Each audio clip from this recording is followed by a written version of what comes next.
Good afternoon, everyone. Welcome. Thank you for joining what is actually the final soundbite of our academic year. We've had this term a wonderful series of talks under the theme of political turning points. And I wanted to begin, and I'm going to need your help to do this, by thanking the team who organised it. So firstly, can you give a round of applause to Nikolai, who's put the series together? Very much. Thank you.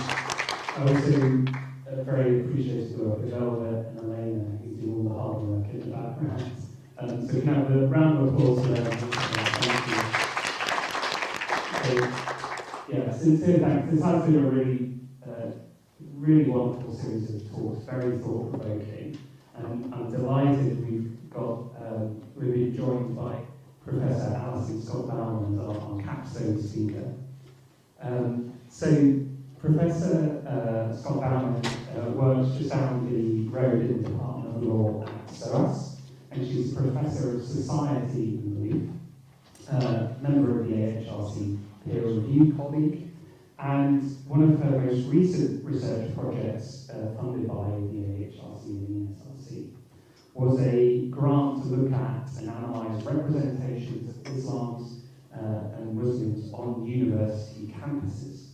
And through that work, Professor Scott-Baumann has run conversation groups about how to manage difficult topics, working at a number of universities and medical schools.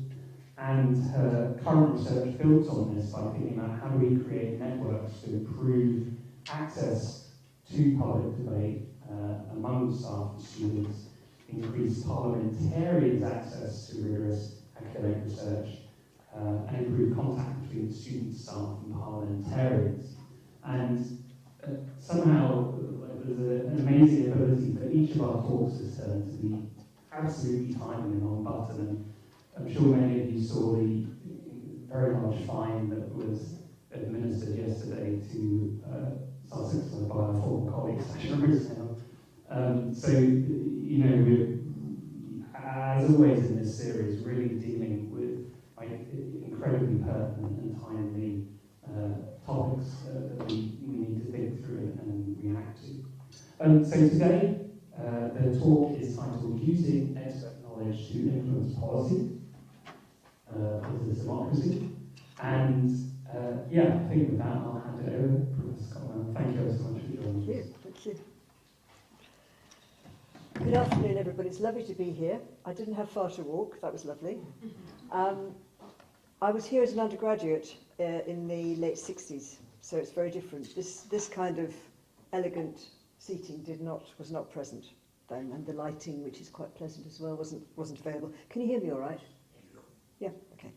So using expert knowledge to influence policy, is this democracy? Now the underpinning, if you like, to all the work I'm going to talk to you about this evening is about who has authority to speak, who is allowed to speak, and why. And as you mentioned a moment ago, Sussex has just had a punch to the face, which we could discuss later if you want to. It's quite a strong punishment, which I think might set a lot of hairs running.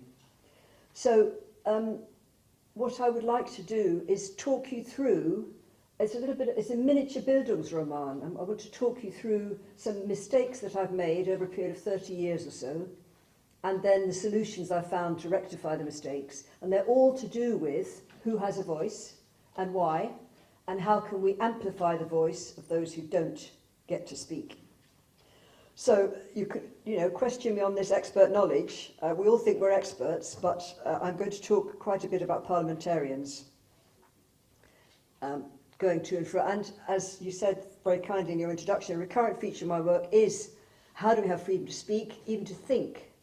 Paul Ricoeur is one of my great heroes, and his argument was that if we don't speak, we can't work out what we believe, what we think, and how we can express ourselves. And that was a book I wrote in 2021 with Simon Perfect. It's now open access, and it's got a little forward to it to bring it up to date from 2023. At that point, we were in the shadow of this new legislation, which is what has been used to to whack Sussex around the head with. So my story that I want to share with you is a lot of mistakes I've made in trying to influence parliamentarians. And the core of it is a mistake I made in terms of macro, micro, and meso. Macro being the people I was trying to speak to. The case study this evening is Islam on campus and the Muslim voice. I was trying to influence the macro, which is the policymakers, the big people who ostensibly are running the country. And I was trying to influence them, if you like, with the micro being community efforts, madrasas, mosques, looking at people on the ground, citizens of this country. And I can explain to you a little bit more how that didn't work, because I was trying to compare two different things, and I didn't have any meso-level, I didn't have a middle level which would act as a comparator and a unifier between these two very different forms of data collection and ways of thinking. So, micro, individual institutions, individuals within society, and then the macro perspective, looking at the level of governmental actions.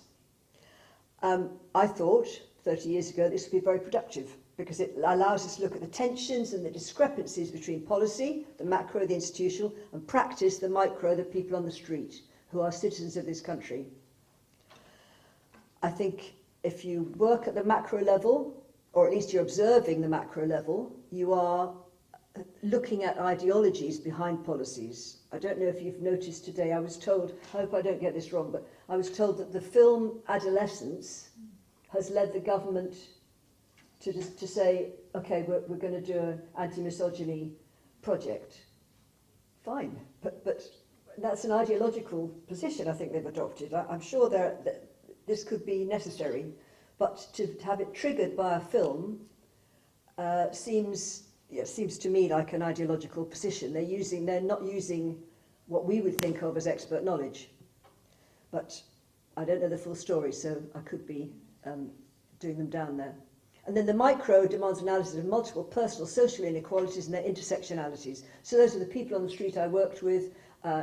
My team and I interviewed many imams, many alimas, many citizens who were also Muslim. And the meso was missing, the meso which brings the micro and the macro together, and attempts also, if you create a meso level, which I'll tell you about as my punchline towards the end, if you create that meso level in the middle, then you should be able to give people voice who otherwise do not have a voice.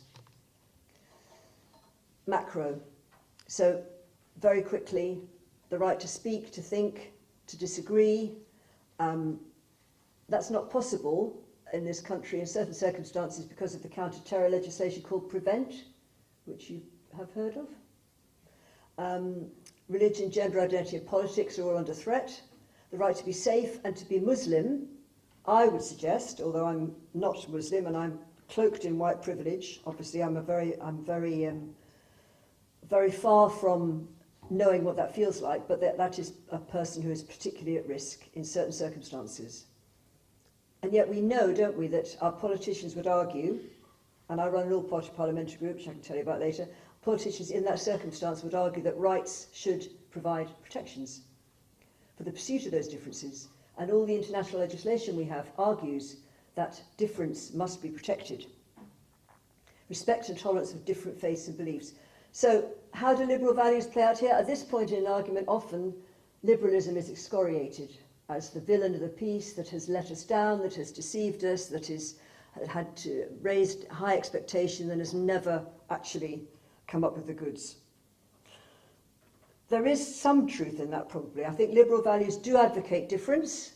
That means that we practice procedural norms if we want to protect mutual cohabitation in public life. But liberalism itself, the broad philosophical position, I don't think that can be imposed, because that would contradict the essence of liberal values and reveal the contradiction at the heart of liberalism. So I am free as an individual, but I also represent the collective. If I'm racist, and I conceal that from others, so it's part of my private life only, then one could argue that I've satisfied certain of the tenets of liberal philosophies. But obviously that never works, does it? Because if I am racist, that will spill out. It will somehow contaminate and influence the world I live in. And Julian Rivers, of course, shows how invoking liberal ideals can diminish the importance of religion and conscience by proposing that individual rights, my rights, your rights as individuals, trump collective interactions. And I think our new government is really struggling with this tension. Max Weber, the excess of domination, he's looking at macro elements. He's centralising authority, describing arbitrary exercise of power as a vertical feature. And yet, as we know, David Hume suggests a very different, also very demanding, but it seems on the surface more attractive, more softer axis of affection. So if we have a vertical axis of stratified power, the state, and we have a horizontal axis of egalitarian solidarity, the people, they do, I would suggest, present a paradox, because politics necessitates attempts by individual citizens to live as individuals and to live together companionably, but also makes it imperative that they accept leadership, which centralises power, which can be arbitrarily deployed against them, as European Muslims may experience. And we see this in Prevent. So my research increasingly, I suppose Brexit was my trigger point, my research increasingly explores questions about what participatory democracy is and how to do it, because this contrast between the vertical and horizontal, I think, is leading a lot of young people to simply turn away from the political classes, to simply say, I don't trust you, I don't understand what your policies are, and therefore I will become fully disengaged. I think that's not democratic either, so we could discuss that later if you wish, because one of my aims is to get the young voice into Westminster. Just a little example of what has happened in the last 25 years or so. The Equality Act, 2010, that was the Labour government. They commissioned me, I'll tell you about that in a minute. The Equality Act was accepted by the new Conservative Liberal Democrat coalition, which came in after New Labour. Now, if you recall, the Race Relations Amendment Act was the basis for that act, and it followed the Macpherson report into the death of Stephen Lawrence, and the acceptance of the concept and the practice and the dominance in some quarters of institutional racism. That was the Macpherson's gift to us as a society. And the desire of the Macpherson report was to transform society, facilitate inclusion, dismantle institutional obstacles and structural obstacles. Now, fast forward 20 years, the previous Conservative government didn't buy that argument at all. And in fact, it soon began to unravel, because by 2014, schools were having to operate under something called the duty to promote fundamental British values. What could possibly go wrong? So schools were being ordered to make a curriculum response to the supposed problem of extremism. So this is like Schmitt, isn't it? The argument that you create an enemy within, inside a state, create an enemy within, and then you will have a harmonious state because people will cluster around their political figures. And here we have ideas like Pre-Crime, great book by Holmwood and O'Toole, which you may know, about the Trojan horse affair. Pre-crime, the idea that students will become extremists, and before they're radicalised, this is on campuses but also in schools, before they're radicalised they will reveal signs of being turned towards Islamic violence. So the correlation there is that Islam is a violent religion. So Macpherson, having given us the gift, demanding that we acknowledge as a society the concept of institutional racism, Macpherson was flipped by the time we got to 2015 with the counter-extremism strategy. So by this time the argument was that societal difficulties and injustices, they're not structural, they're not systemic, heaven forbid, how could that possibly be? We're a democracy, we're one of the oldest democracies in the world, blah, blah, blah. But it's created by self-exclusion.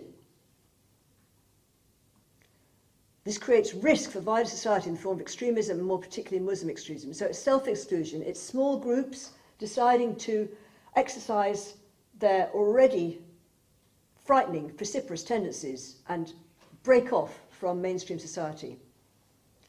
And the Equality Act's emphasis upon British values became misused to resolve this supposed self-exclusion, suspect Muslims, suspect other minority groups, and infer the danger of certain religious identities. And there we have the Birmingham Trojan horse affair.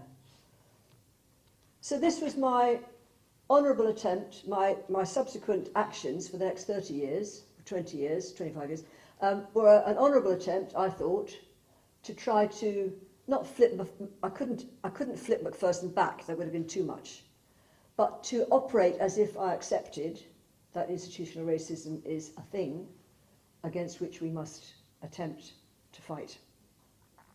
So first action, there are three years, all with an 8 in them. 1998, this is in my little trajectory, 1998, 2008, 2018. The three mistakes I made, trying to address the macro, the big boys and girls who make policy and run the country, with the micro, the evidence of those on the street in the communities. So we set up a teacher training program, government funded. It was great.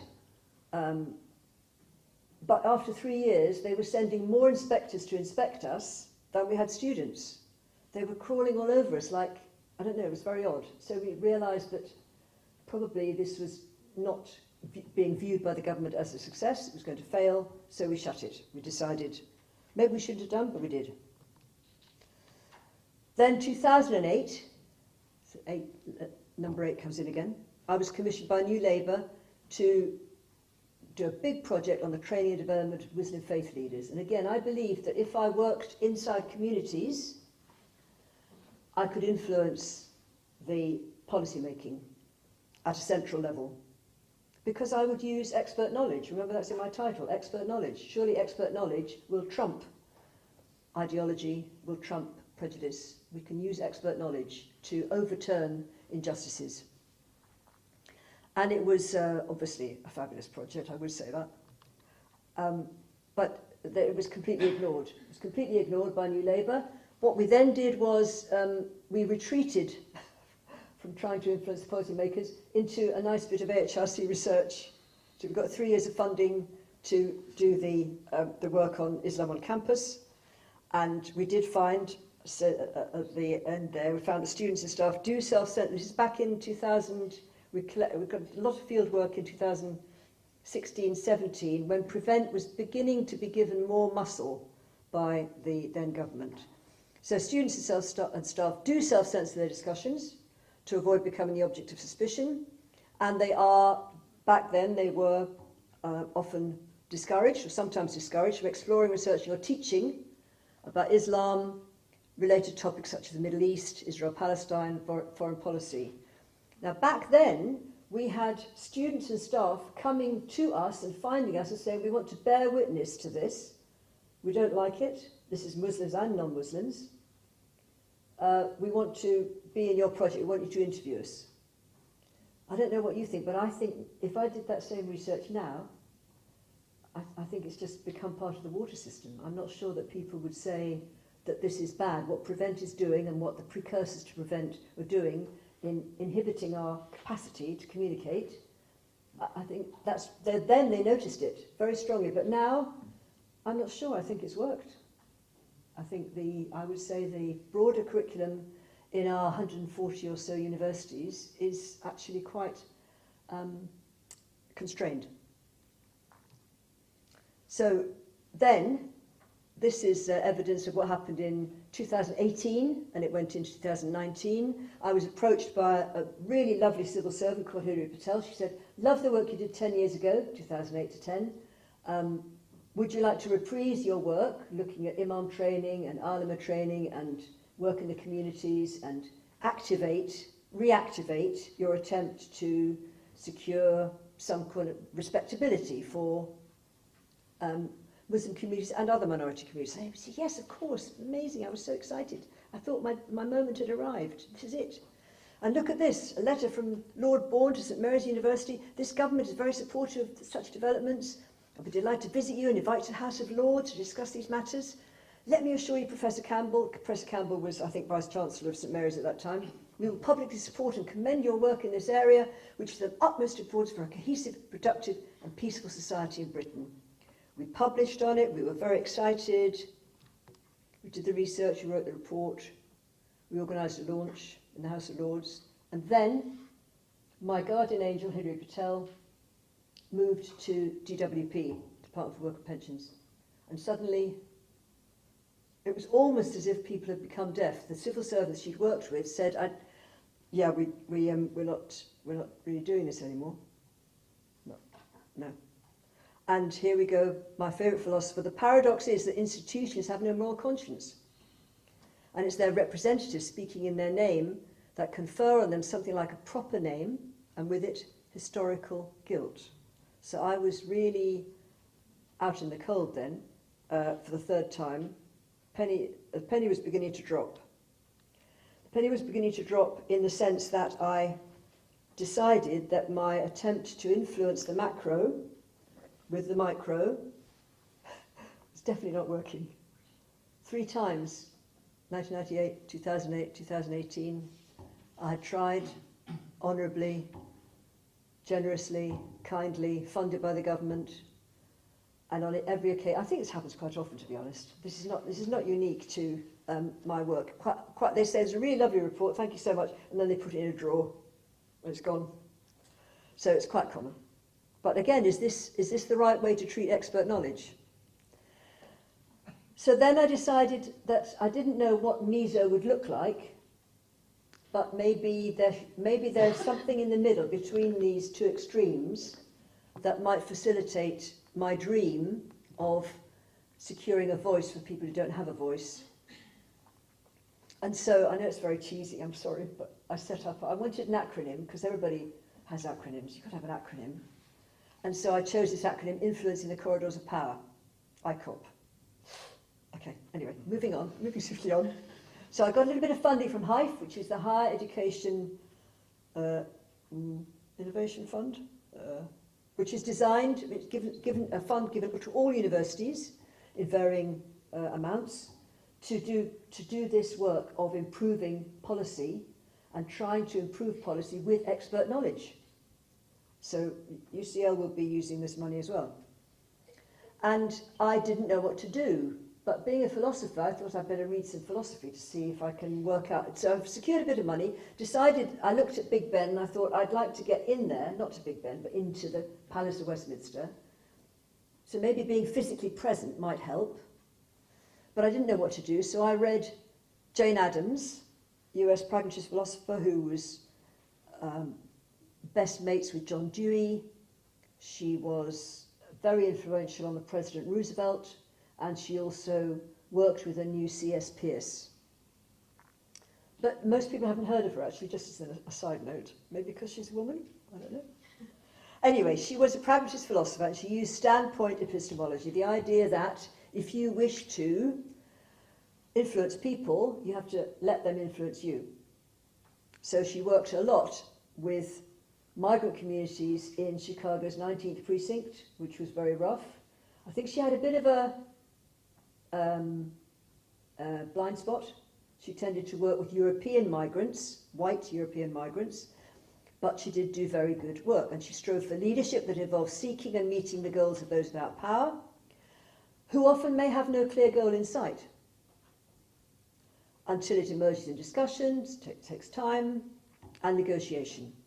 And the power of the group then becomes significant in facilitating some form of change. So Adams' model inspires the meso aspect of this research. Again, I still didn't know what I was doing. I use her community of inquiry approach. I could talk about that later if we've got time, because I do, as you mentioned in your very kind introduction, I do go around, I get called in by other universities to set up these conversation groups. So I use her community of inquiry approach to initiate open conversational episodes that build reciprocity amongst those who habitually avoid each other, for example, civil servants and Muslim citizens. And additionally, this effective approach does derive from SOAS. I'm given more rope not to hang myself by, but I'm given more rope to be free by SOAS than any other university I've ever worked for. I've worked for about 5 other universities, and they've always said to me, if you want to do politics, please don't. Don't get involved with ideas, ideologies and policies. Please don't. But SOAS is very supportive. It facilitates and understands that the risks I'm taking are actually quite small. So to sum up my 3 number 8s, in government departments I've experienced both at first hand and as a more distant witness the power of policy based upon discrimination and selective use of evidence that perpetuates inequalities. So in 1998, 2008, 2018, I experienced direct and complete suppression of reliable government-funded research that, if enacted, I believe, would strengthen UK society on campus and in the outside world by, at a stroke, but also very slowly, because it's a slow burn to try to change people's attitudes towards each other, but it would have an effect, I believed, on bringing together ideas about institutional racism, which, as we know, is the gift of the report from 2000-ish, 2010. But these other arenas were often not responsive either. So it's not just government that put my reports in the drawer and said, thank you very much, run along now.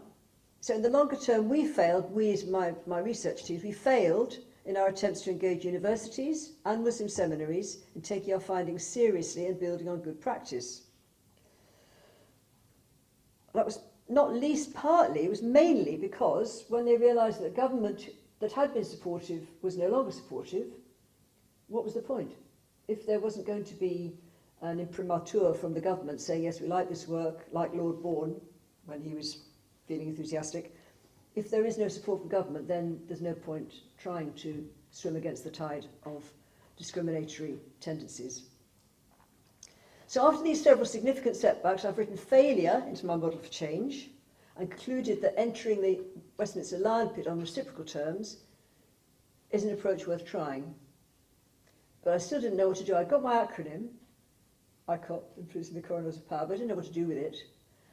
But I decided that the reciprocity that I dreamed of, working with parliamentarians, alongside parliamentarians, standing together with parliamentarians, that would consist in us having access, us academics, we academics on campuses, having access to expertise that's actually wanted. So I set up ICOP. And that means that I had to completely, this was a kind of flipping, I had to flip. Instead of me having what I thought was a wonderful idea, I needed to find out what parliamentarians thought a wonderful idea might look like. Because otherwise, if you go with a ready-made policy, the parliamentarian will say, well, I wouldn't have started from there. I would have started from a different place, and this is what we want to achieve. So we have 3 impact objectives we've been going for. And this is not impact in the sense of the ref. It's impact in the sense of actually making a difference, differences which may actually be quite difficult to measure. So improving policy making with independent expertise that challenges and informs parliamentarians, no pressure.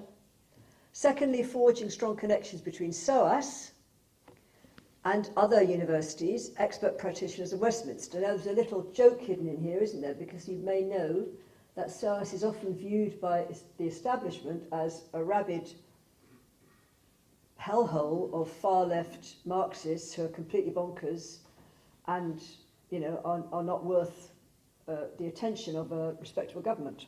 But in fact, we have been very successful. But it's a nice turn-up. It's a nice change of direction. And thirdly, create spaces for deliberative democracy, or participatory democracy, depending on which way you want to put it, for civil society voices that are not usually heard in political affairs. Minorities, the young, and those who have never been inside Westminster but would like to. So these are some of the things that we worked out how to do from the basis of having known nothing. We knew nothing. We had no idea what to do, literally, which makes you think, I mean, I'm born and bred in this country, and I have never at school, at any level, learnt anything about how democracy works, how Parliament works. I know a little bit about the Lords and the Commons, vaguely, and you could see it on the telly and listen to it on the radio, but I didn't know what the mechanisms might be. What's the machinery for being heard? So these are some of the things we found out about by trial and error. Providing evidence for an MP so they can force an early day motion. That's the discussion in House of Commons. We did that particularly with Myanmar, but to do it with when the generals took over. But we had to be very careful. Most of our briefings are authored by a person who puts their name to it. But in the case of Myanmar, we had people at SOAS who were working with academics in Myanmar, so we decided that even they shouldn't be named because somebody could work out, could track who these people were. So that was anonymised. Providing information for an MP to ask a question of a minister, because if the MP asks a question of a minister, the answer is obligatory. There has to be a response of some sort. Finding experts to write peer-reviewed, expert-authored short briefings for non-experts on an urgent matter. Academic staff, lawyers, medics, experts on the Middle East. Sometimes they come back to us to offer another briefing because they're very pleased with the fact that the briefings we engineer are sent to all MPs and all peers. And yeah, as I say here, sending each briefing to all MPs and all peers, the response rate has risen from 19% to 35%, which is good, given that there are so many briefings and advices flying around. Another thing we worked out how to do, and this shows our ignorance, our level of ignorance. You may know much more about this than I do. Tracking a bill through its stages, which is all available online. That is a very democratic manifestation. Tracking a bill through its stages, producing expert briefings at a key moment for amendments to the bill, recommending actual policy recommendations, and working with experts. We're amplifying other people's expertise. I'm a philosopher, for goodness sake. I don't know anything about the issues that are coming up in a bill. Remaining topic agnostic to ensure our relevance and our ability to respond to important issues. We started in COVID. We worked on the retained EU law bill, public order bill, data protection bill, reparations, prevent, and Gaza. And we established an all-party parliamentary group, which is a form of soft power, which you may know about. There are about 800 of them. So that means we've got access to hold meetings in Westminster on urgent topics. And engaging staff and students with SOAS and elsewhere in the above processes. To do that, we also run events at SOAS. So you've got a permeable membrane, if you like, between SOAS events and events in Westminster. So this may sound very boring to you, but this is about the retained EU law bill. No, they're all laughing. It was a really funny evening. Do you remember the retained EU law bill? When a bill has a very complex name that sounds stupid, that means they're hiding something underneath it. There's something definitely going on. This was Rees-Mogg saying, look, we've left Europe, so there's about 4,000 bits of legislation. We don't need them anymore. We just float free. We want our autonomy back. Do you remember? Take back control. We put together various groups of experts who were fantastic, and these people in the there's John McDonnell, who's been a great supporter of ours, and that gentleman is a peer, but he never said his name. We never worked it out. But the audience is not MPs. This is very, very rare for MPs to attend one of these events. But it is their assistants, their researchers who feed back the data to them after the event. And members of the public and students. So this is I hope I've created for us a sort of a meso-level. We've created this interaction between those who do the policy making and those who are on the street.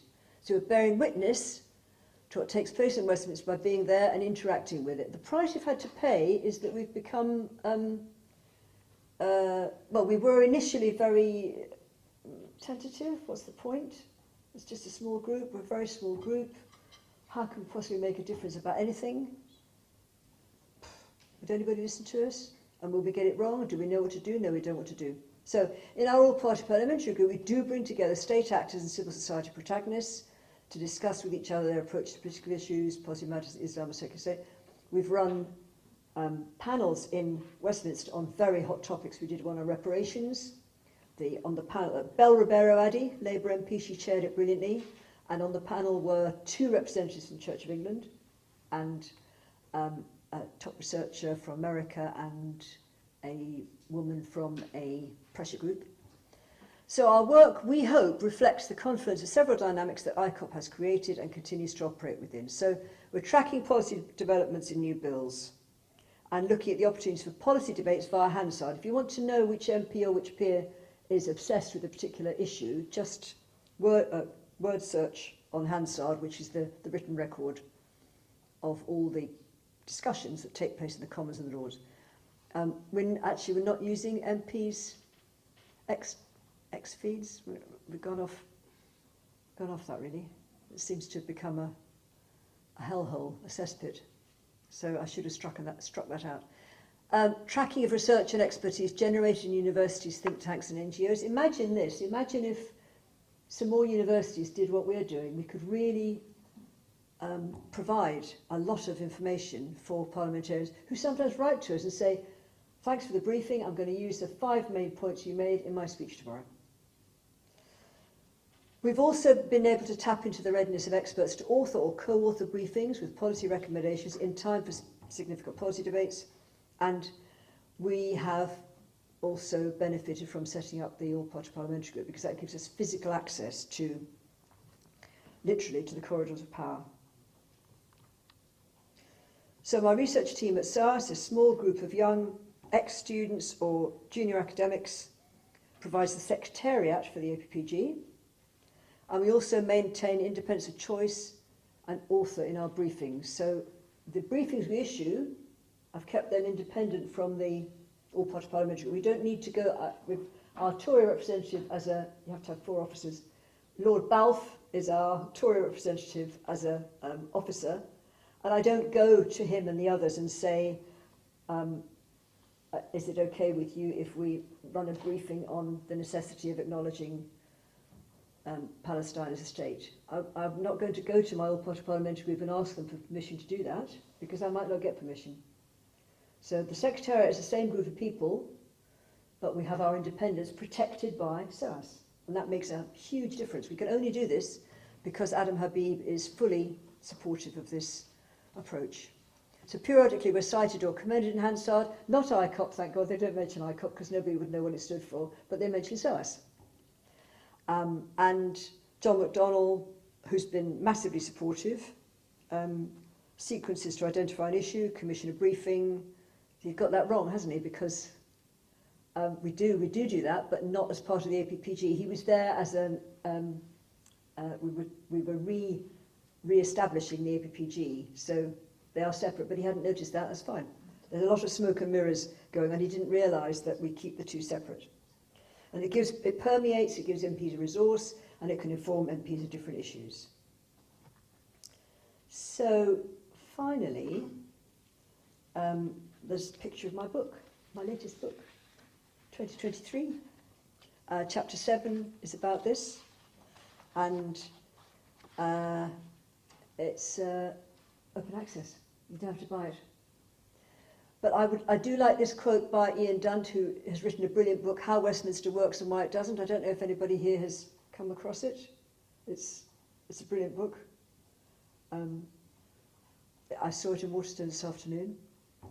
And this is his summary of the journey I've been through. I don't know him, but it feels to me like a summary of the journey I've been through to try and find a pathway in to people who make the running in trying to run this country. Free societies are not just more open than oppressive ones, they're more efficient. It's by the testing of ideas, the challenging of dogma, and the criticism of power that we make progress. This is how we discover questions and improve our answers. It's how we drop that which does not work in favour of that which does. Change will not come from the generosity of those who benefit from the existing state of affairs.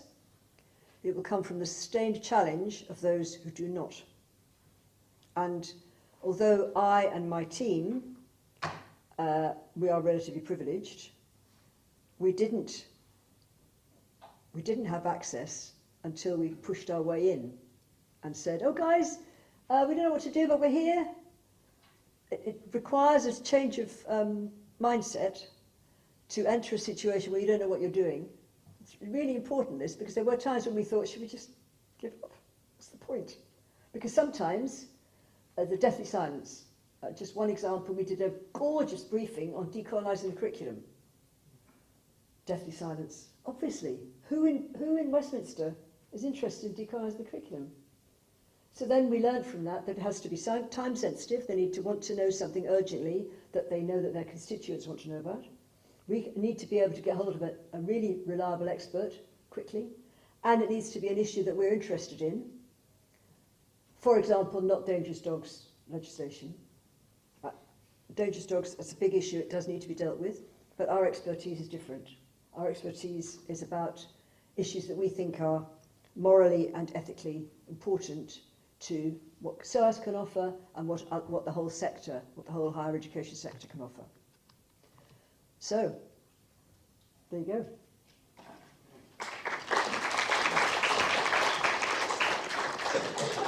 Thank you ever so much for a wonderful talk.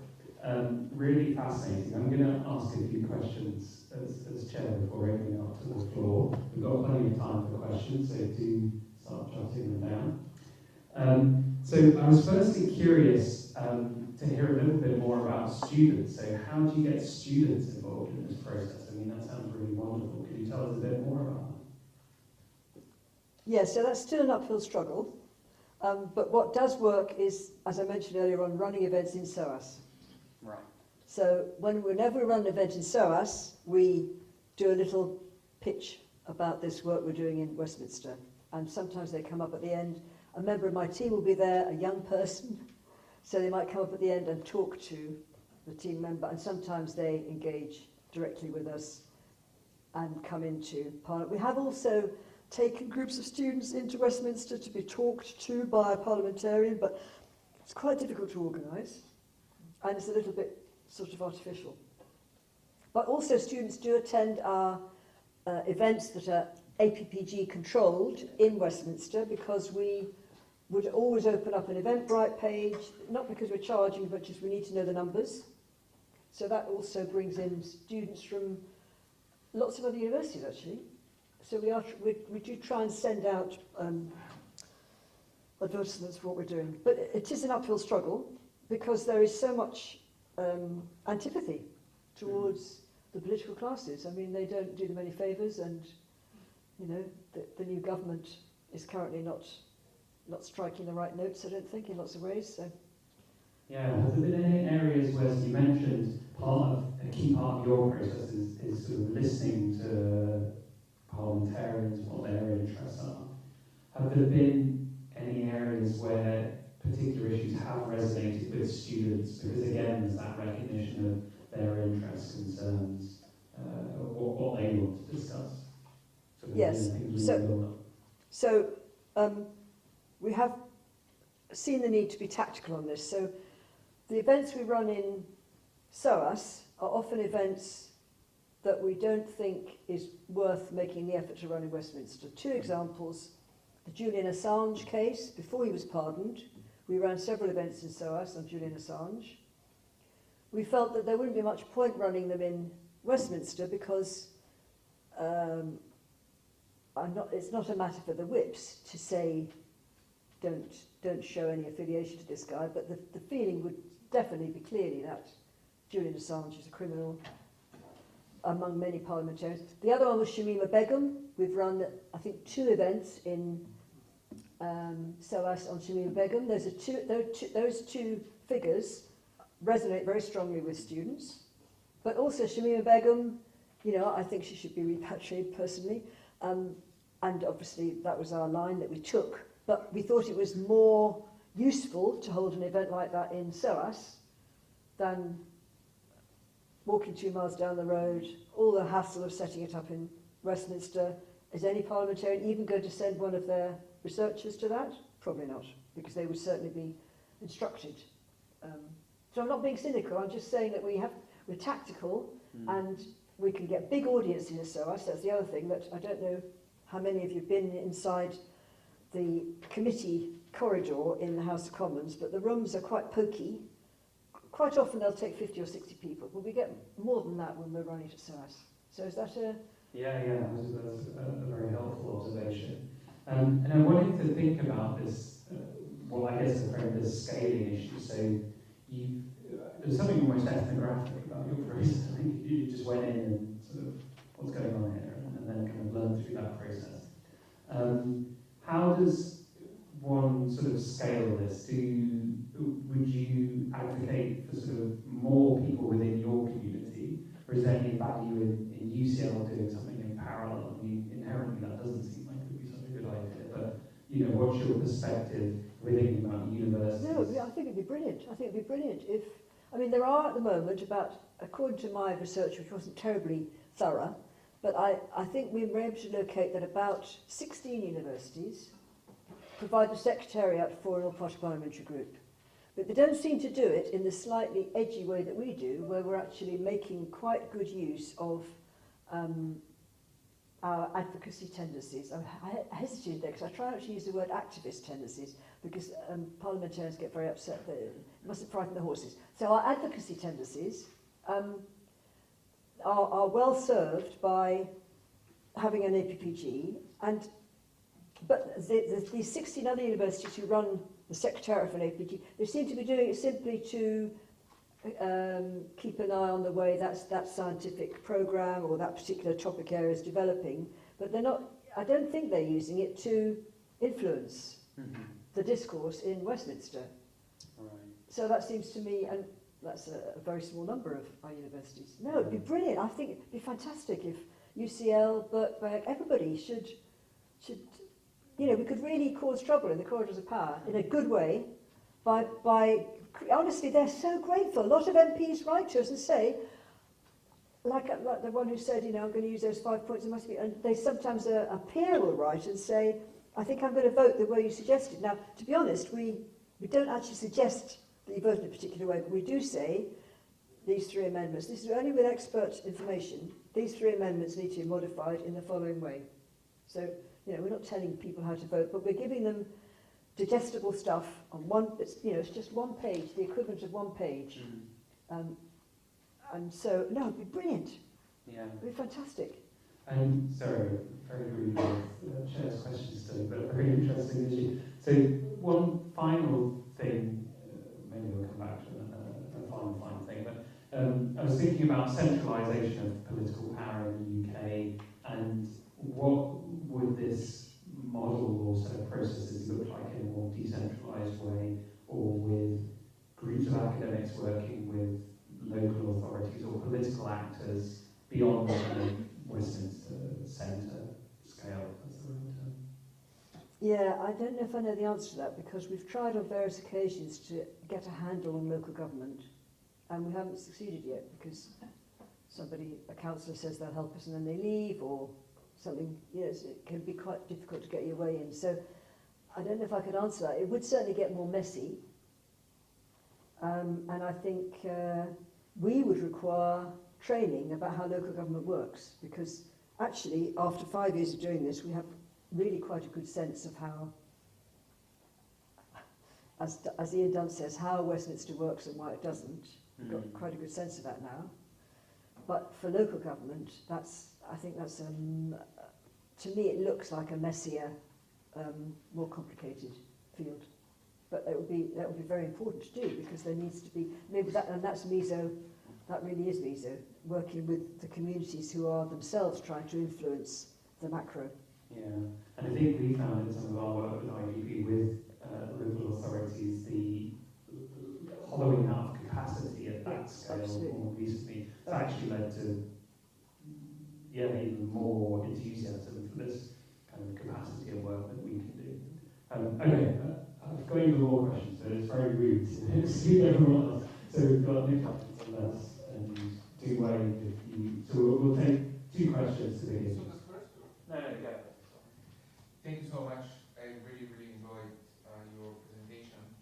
The question that I'd like to ask you is about the relationship between the policy work that you've done, the work in policy and advocacy in the corridor of power on the one hand, and your work as a philosopher on the other, to which you alluded on a few occasions. And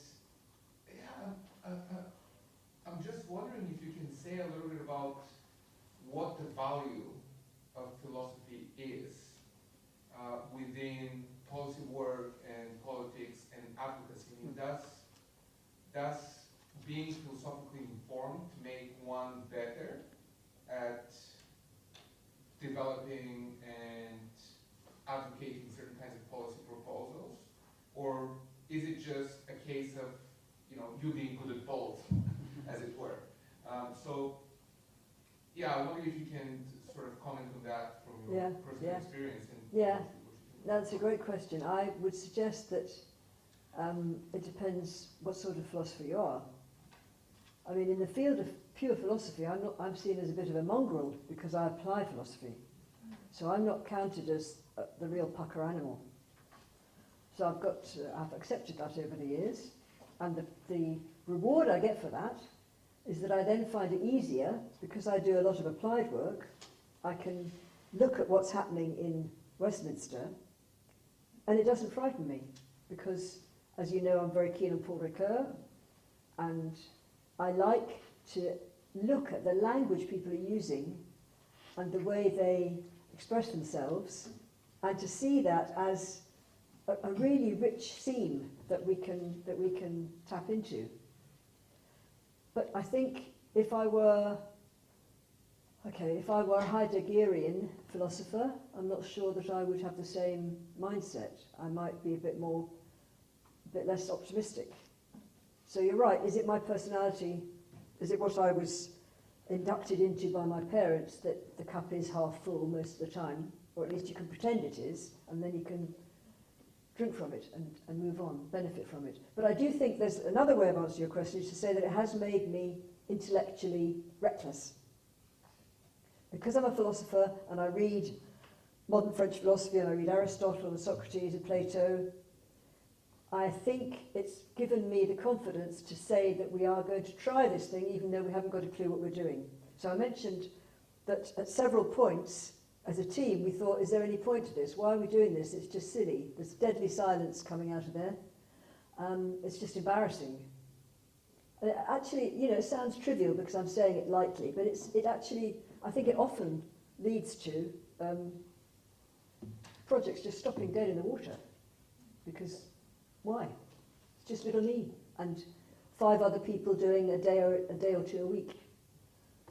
So, but then Ricoeur wasn't very reckless, so I don't know where I get that from. This idea that it is important to just push and see what happens. Is there a door there? If I push, will I find that there's a door there? Will it open? Or not yet? So I don't know if that's a rigorous enough argument for you, a rigorous enough answer, but it is, I think, at the base, it is about one's emotional belief that one can make a difference. And if you believe that, then you'll do a lot of things.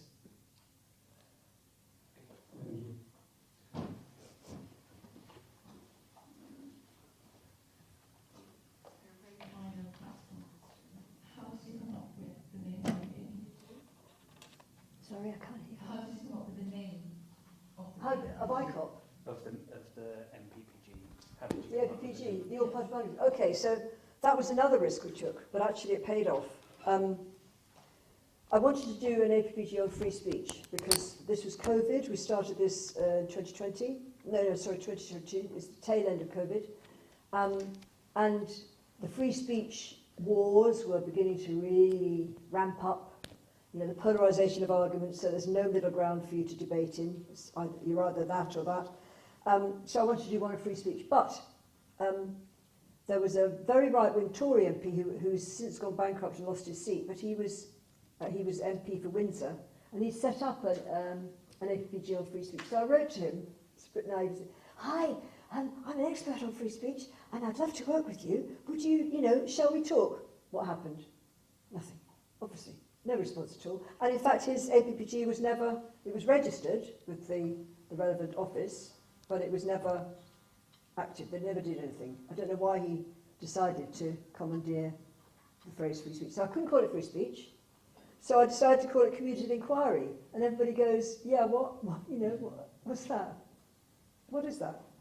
Okay, but we weathered it because I couldn't think of anything else. There was already an APPG on participatory democracy. I would have nabbed that if I could have, but that was already taken. Anyway, the risk we were taking was not only choosing a name that nobody understood, but also deciding to be topic agnostic. So, as you may know, the all-party parliamentary groups, there are about 800 of them. Many of them are focused on one small issue, like dangerous dogs, or electrical safety, or beer, or... Sorry? Whiskey too, there's one for whiskey. So, doing one that's topic agnostic, where we're saying we're going to cover issues we're interested in. Could be anything.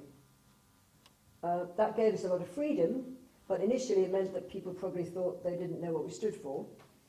But it has, just to finish this comment, it has actually given us more potency than we ever dreamed possible. So do you remember about 2 years ago there was a lot of contaminated chicken coming to supermarkets? So we were approached by an APPG which was looking at contaminated foodstuffs, and they said, could you help us to run an event? Because most of the time people pay no attention to us. Until a crisis blows up, they don't listen to what we're telling them. And then it all goes haywire for a week or so, and then it all dies down again. So we said, yeah, of course we can, and we did. We ran an event with them. They were in charge, but we managed it for them. And that meant that that means we've got more agility. Thank you, Sue. Got a question from Villa and then Thank you very much for the presentation. My question is about the mesospace that you set up in the beginning of the presentation. So, is there a positive case study of, say, a country in Europe that has been able to build those institutional structures into that sort of meso area, or is this dynamic something that everybody is struggling with at the moment? Thank you. Well, I think there might be somebody in the room who could answer that better than me. I'm not an expert on European politics. Does anybody know the answer to this question? Is there a European... I think the answer is probably no, because the very nature of decision-making at the top will drift or be pushed or pulled towards ideological decisions, won't it? I think, because partly with social media, but this has been happening for hundreds of years before social media. The idea that you try to capture the public's imagination, as they've done apparently maybe with this film Adolescence. Right, okay, we're going to do anti-misogyny in schools. Now, this is the moment, because of the film. I mean, that is an ideological decision, and the belief is that this will attract support and votes.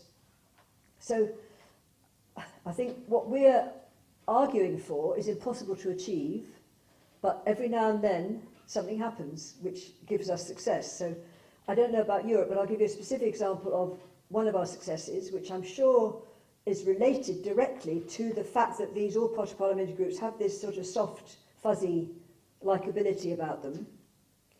Because we worked with, this is a magic combination. You find a lawyer who's obsessed with something in a bill.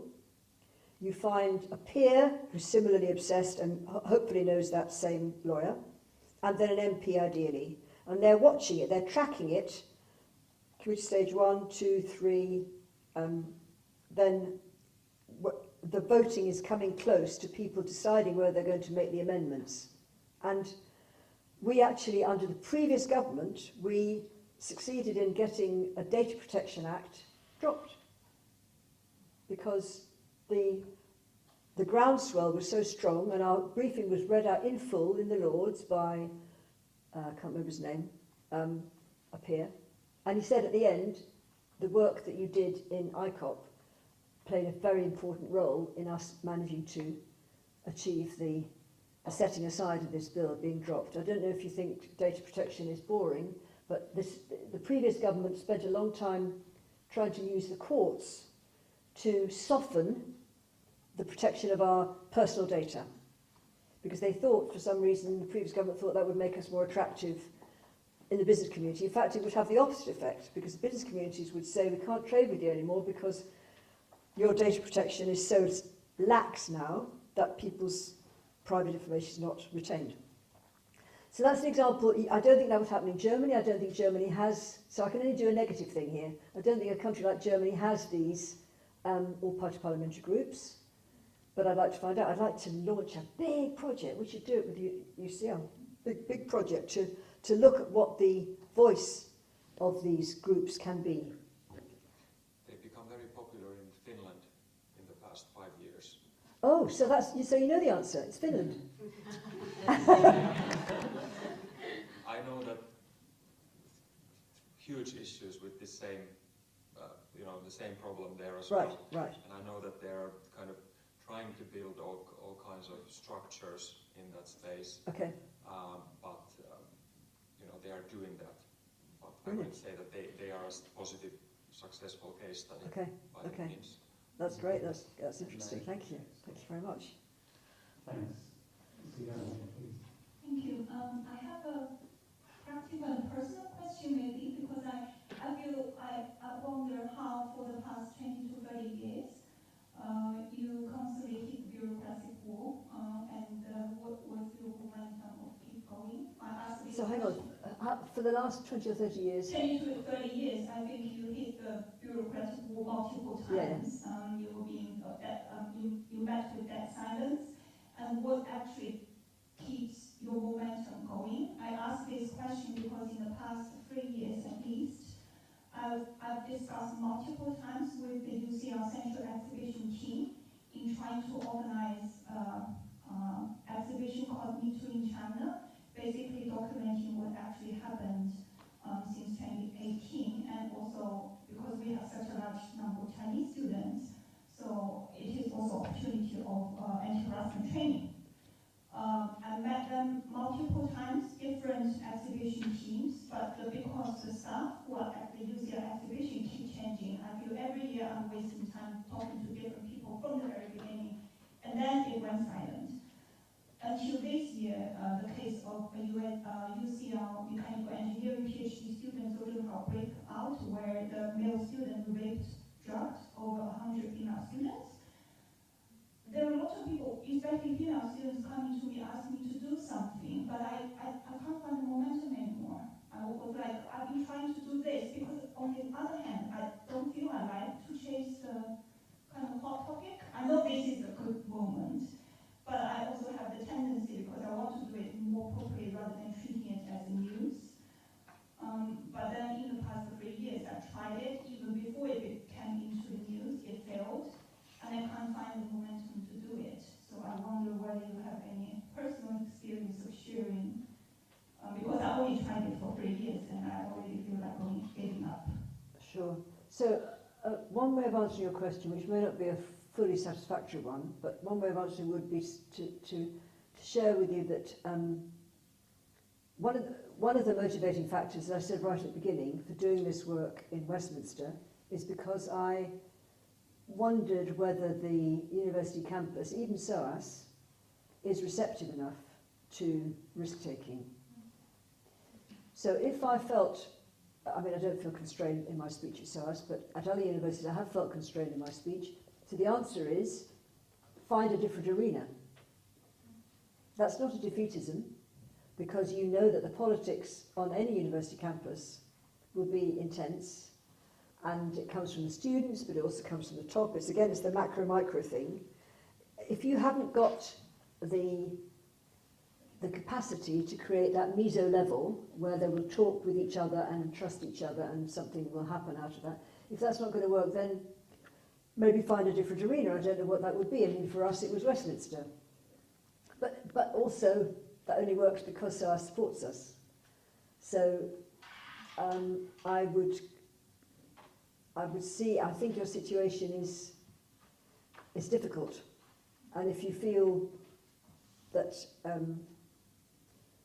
that there's no way forward, then another thing to do would be to work through some journalists, to find a journalist, a good investigative journalist who's interested in covering your story, but then you'd have to cover it, you have to check that with senior management. It is not my story. Actually, we have over No. 3,000 pages of archives documenting what actually happened. Yeah. And I think that is enough material. About 3,000 pages will be enough material for a good exhibition. It's just, I don't even think UCL has an interest or not. I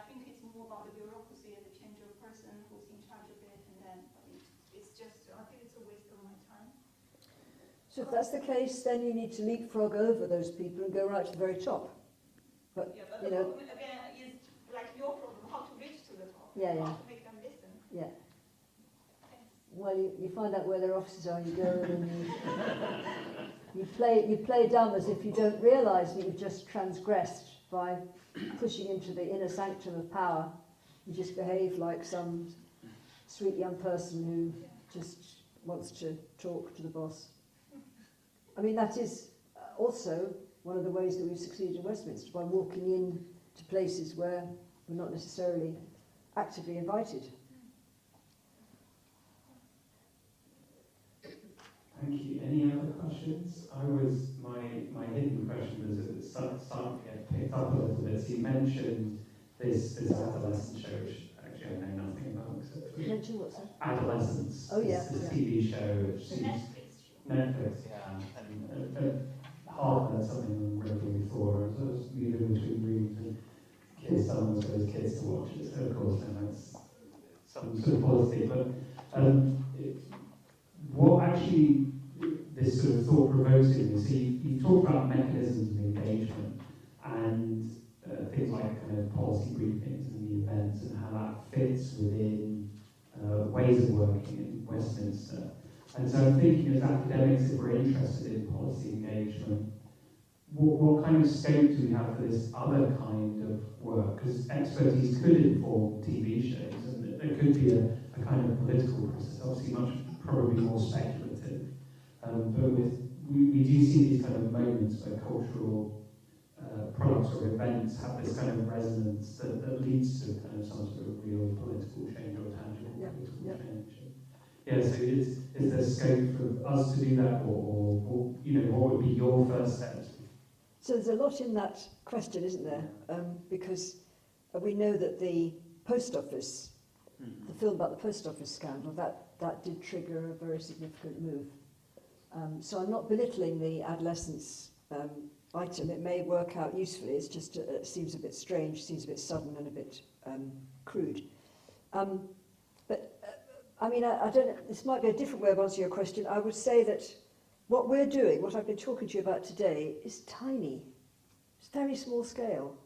You know, I've told you the best things, like the fact that we caused the downfall of a bill that was a silly bill, that was a dangerous bill, that would have cost millions of pounds worth of business. And we've had other successes where we amplify other people's expertise and disseminate their knowledge. But really, haven't you got a policy unit here or something? These are the big boys and girls, I'm sure. These are people who do much, much more significant stuff than I could dream of, because I would assume they got access to civil servants and policymakers who are perhaps behind the civil servants, who I expect, because UCL is so big and muscular, some of your experts are sometimes directly consulted in policy making. Now, we haven't reached that level. I mean, what I'm talking to you about really is like a little cottage industry, and I'm really proud of it, and it's an amazing manifestation of the democratic impulse. But at UCL, I'm sure you've got huge stuff going on, which any of you in this room could benefit from by asking to be informed and asking to be involved. I don't know how it works. I'll need to go and talk to the policy lab. Policy lab, is it called? We've got various things. There you are. UCL policies. Yeah. Within the Vice Provost Research Office. Yeah. That would be the big overarching body. Yeah. So I don't know if that is in any way satisfactory answer. Yeah, I mean, it's an open-ended question. I'm thinking creatively about methodologies and forms of engagement and the means in which we do that. It sort of obviously moves away from what you were saying about meeting politicians where they are. Yeah. But it seems like, coming back to your issue around disillusionment of students and others, maybe this is a way of meeting people where they are in terms of how politics is done and how people feel disengaged. Yeah. No, I mean, I think this is really what we're doing, although it's small scale, is very important, because it intervenes. Instead of a student just turning away and saying that these guys are just the pits. Instead of that, instead of that, we are in a small way facilitating, as I say, a support mechanism for some sort of democratic impulse, which which is based on finding out what the hell is going on in Westminster and then doing something about it. And obviously it has involved us working alongside politicians whose views we don't like and who probably don't like our views particularly. But if there's a bill that's going through or an event that they would be interested in hosting and it correlates with our interests, then we'll do it. Yeah. Any final questions? Looking at hands. This is, oh yeah, two. So the gentleman here and then Fatima.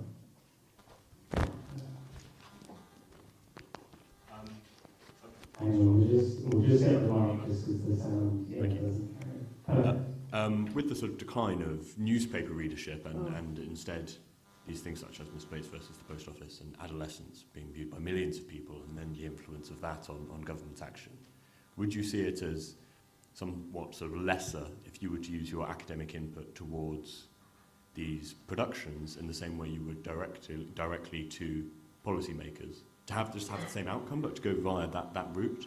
Would you perceive that to be a lesser use of your expertise? No, I think absolutely not.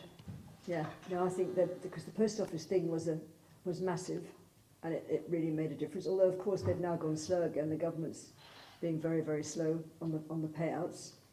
But how do you? What I would ask you back in return, how do you bring these people together? Because there are academics, I'm sure at UCL and certainly at SOAS, who would be amazing and maybe sometimes are consulted when somebody's making a film on one of these really big issues, but they may not be consulted. I mean, the other day we ran a fantastic session. We showed a film, I don't know if you've seen it, called Dead Calm, Killing in the Med. Now, if you Google Dead Calm, you get some bloke with his top off looking a bit hunky. But if you Google Dead Calm, Killing in the Med, you get this amazing hour-and-a-half long film made by two filmmakers who kind of function like investigative journalists. And because I know the producer and the director, I get both of them to come, introduce the film, we all watched it, and then they took questions afterwards. And doing that kind of thing could maybe widen people's confidence in becoming involved. I don't know, I mean, they had a fixer, what they use, as you probably know in the film world, when they went to Greece, because they were looking at the Adriana. Do you remember the Adriana capsizing? No? The Adriana was the ship that the Coast Guards pulled too fast. So it capsized and hundreds died, a few survived. So they would use a fixer. Now how do you get, as an academic, as an intellectual with knowledge to that sheds light on a specialist issue, how would you get to be contacted by the fixer? Because the fixer brought in, for this film, they brought in journalists, Coast Guards, investigative journalists, spies, and also we had on screen with us, not with us, but on screen, one of the survivors of the Adriana. But the fixer doesn't necessarily think, why don't I get a top academic on this? Do you know what I mean? So it's partly that we need to, it's a bit like the trick I've been talking about, that we decided to go into Westminster to see what the hell was going on. In a way, we need to integrate our thinking so that we move into the film world. If you want to be consulted, you might need to make that first move to say, look, your fixer can call me anytime because I've got expert knowledge on whatever it is. Thank you. And Fatima, you're going to ask our final question. Thank you so much for your interesting talk. My question is actually about the meso-level that you explained. And you were trying to tell us that the micro and the macro and micro level is not going to work. So you try to sort of work on the meso-level. So my question is that, okay, how did it work actually? Or how did it not work? In a way, what was the main conclusions that you draw from working with the meso-level between these two kind of like the politicians on the top and people on the street? So I would be interested in knowing more about that. Yeah. Thank you so much. Sure. Sure. So obviously it's a little bit artificial, me laying on top of this very messy project these three terms, macro, micro, meso, but it did help me to shed my load from 1998, 2008 and 2018, because as I say, I realised that there was something missing. And maybe it's because I'm a dialectician, come back to your point, maybe it's because I use a lot of dialectic thinking. Ricoeur's argument would be that, okay, as humans we tend to think in binaries. It's not just extreme populism that goes into binaries. So if I'm thinking in binaries that don't have a middle ground, then I need to think again. So the binary, I was thinking about the macro, the micro. I thought that was, you know, people in charge and people they're in charge of. Fine, what could possibly go wrong? But it didn't work at all. And I think maybe it was because I used dialectical thinking from my philosophy that I was able to think they need to have more in common. If I'm going to use extremes, maybe they're too far apart, and they need to have more in common, otherwise they're not going to communicate with each other and there isn't going to be a facilitation of change.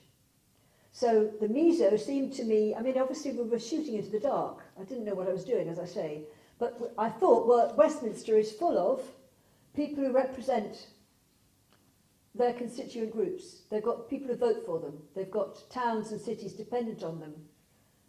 Maybe these people are, maybe they can provide for me in a notional sense and maybe in an actual sense, this middle, some kind of middle ground.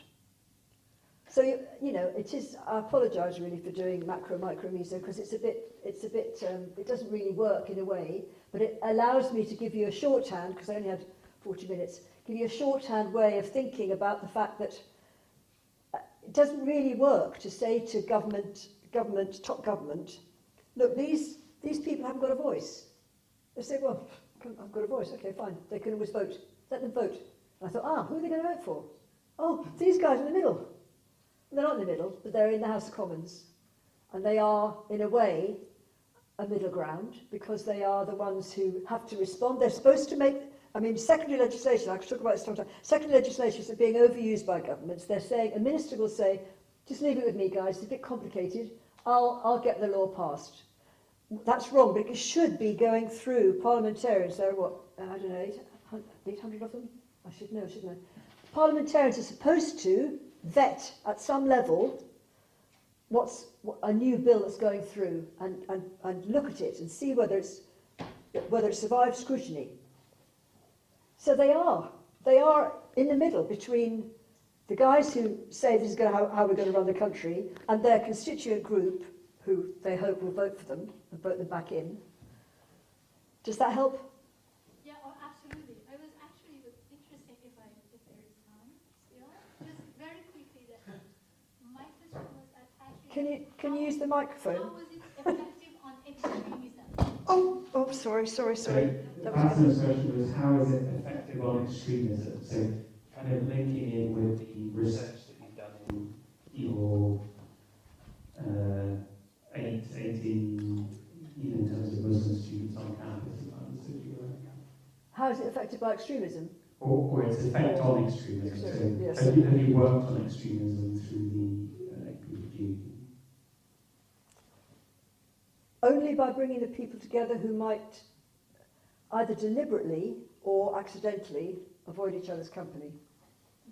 So when I bring students in to meet parliamentarians, or when there are students in the audience and there are parliamentarians on a panel, it's like one of those cartoon figures where your eyes come out on stalks. You can see the parliamentarians thinking, wow, these guys might vote for me. Look, they're so young. They're so sweet, they've got stuff to say. They don't seem to meet enough young people, would be my guess. I haven't done a survey on this, but... what's that got to do with extremism? I don't know. Sorry. So bringing people together who don't otherwise meet means, I think, that the prejudices that the older parliamentarian might have, which is that young are all wasters, particularly university students, they're complete wasters. For many parliamentarians, I'm afraid. And then the students thinking the same thing about the parliamentarians. But the other way I would say that one can try to tackle extremism is by this other work I do, which I haven't got time to explain to you today, which is these communities of inquiry discussions, where I run group discussions. The group chooses its procedural ethics, as I call them, so they choose how they're going to conduct their discussion, and they choose a topic. And if there are trigger words that they don't want used, then they have to argue for why that term should be set aside, at least to have a discussion in. So that allows you to create in a room, round a table, a space which becomes less extreme as the conversation goes on, because they have to negotiate with each other. That is a completely different research topic, although there are similarities, because obviously I've been motivated by the community of inquiry approach in my work in Parliament by bringing together people who otherwise would not meet, either accidentally or on purpose. Thank you, sir. Thank you. Professor Scott-Baumann, thank you for a wonderful talk and for the kind of strength and vulnerability to tell us about things that didn't work and how you kind of worked through them, which is very actually difficult thing to do, but which we learn much more through those kind of challenges than we do for our successes. Thank you all to, not just for attending today, but for attending this semester, and can we finish by thanking today's speaker for our wonderful talk. Thank you. Thank you very much. Thank you very much for inviting me. Nikolai, thank you for being a lovely audience.